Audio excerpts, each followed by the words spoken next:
Wow! Look at this city! My name's Kiki, and I'm a witch. Do you think you can deliver this by tonight? First, everything seems to be going okay.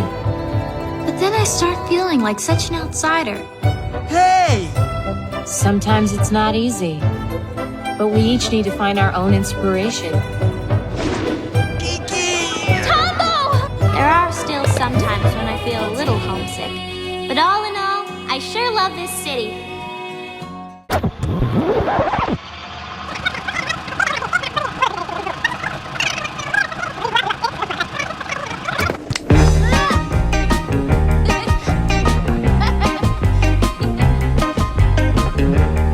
Alright, that's enough copyright infringement for one day. Hey, it's Vegas, and unfortunately I didn't get to grow up with Studio Ghibli movies as a kid, but I've always wanted to watch them, and recently I've been trying to see as many as I can for the first time in theaters, like their new releases or something. And god damn it, was that the best decision I've ever made in my life. Now there's been one specific Ghibli movie I saw recently that I just can't get out of my mind, and thanks to Nenovi Movies, I finally have a reason to talk about it. Kiki's Delivery Service came out in 1989 featuring the voice work of Kirsten Dunst of all people as the main character of Kiki. Yes, I did see the dub version of this movie, but that doesn't mean the story was any less impactful. The magic was still there, I assure you. In the first minutes of the opening scene alone, we're given hints as to who Kiki is as a character. As she sits alone on a breezy hillside, her father's radio giving a subtle foreshadowing about a zeppelin flying around the country. I don't know about you, but for me, this movie is a masterclass in what I call eccentric lonerism. OMG, this is literally me, but in a good way. Throughout the movie, we're shown Kiki in situations where she feels uncomfortable, not necessarily because other people are pushing her to a breaking point, but because she herself is. She's consistently interacting with people who don't really care about her,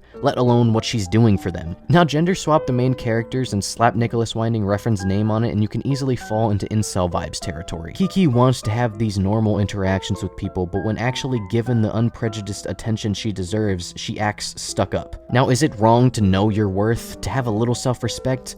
No, but the problem arises when that self-respect is misinterpreted as self-indulgence, egotism. This, I feel, is one of the main themes of the film. In the first act, we're shown Kiki trying to make friends with the witch she meets on her journey into town. She tries her hardest to make a friend, but the witch is indifferent to her childlike enamorment and flies away. A cautionary tale for what Kiki could turn into if she's not careful. See, unlike that stuck-up witch, Kiki genuinely wants to help people, just like her mother, her father even. She knows her worth and what she wants to provide for her newfound city, which is why, in my opinion, she's in the right to girl boss her way around town. This is evident in the ways she helps people, not just by delivering their packages like she's asked to, but also helping out in any way she can, solving their problems that go far beyond her own self-interest, even when she totally could have went to that party she was asked to go to. She's the hero the city needs, but not the one it deserves type beat. Furthermore, that's not the only stuck-up female character we're introduced to. There are so many more throughout the film. The reason behind this being to implant the question, why does Kiki even do this, into the brain of the viewer? If the people don't appreciate what she does, why does she do it? That question is literally the climax of the film.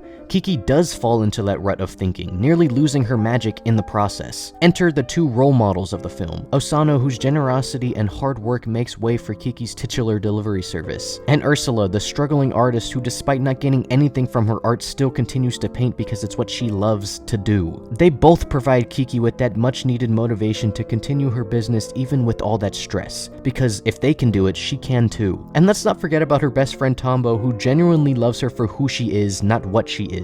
When answering Ursula's question as to why she flies, she says it's something she's always been good at, never really having a good reason behind it. So in losing the only thing she feels she's good at, is she finally able to figure out why she can fly.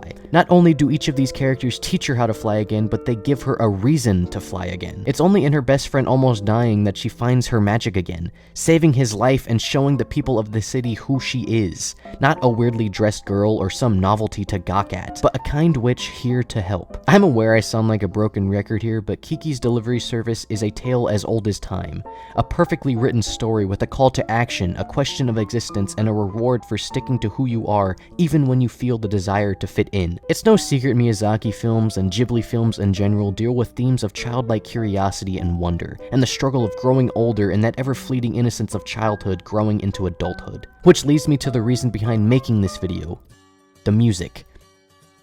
Kiki's delivery service uses 2 songs by Japanese songwriter Yumi Matsutoya. The first one plays during the opening credits of the film and is titled Rouge no Dengen. It's an upbeat song about leaving your troubles behind, setting an optimistic tone perfect for starting an adventure. The other song plays during the ending credits of the movie, and its title translates to English as If I've Been Enveloped in Tenderness. It's a somber yet surfy song whose lyrics roughly translate to letting the sunlight in to feel the gentleness and beauty of nature around you. And I think the song was chosen because of how the lyrics represent Kiki's feelings towards people, as she's finally accepted by them, allowing herself to make those friends and fly away with them. Pair that with the gorgeous animated grass blowing in the breeze and waves crashing against each other as they soar beside it, and you can't help but smile while watching it. I don't know why, but there's always a melancholic feeling watching the credits roll while the movie is still going on behind it, as if you're peering into a side of the world you're not meant to see. It causes you to sit and watch the credits, thanking everyone for their hard work, while appreciating the story they told as the characters you just spent 2 hours with meet the end of their story.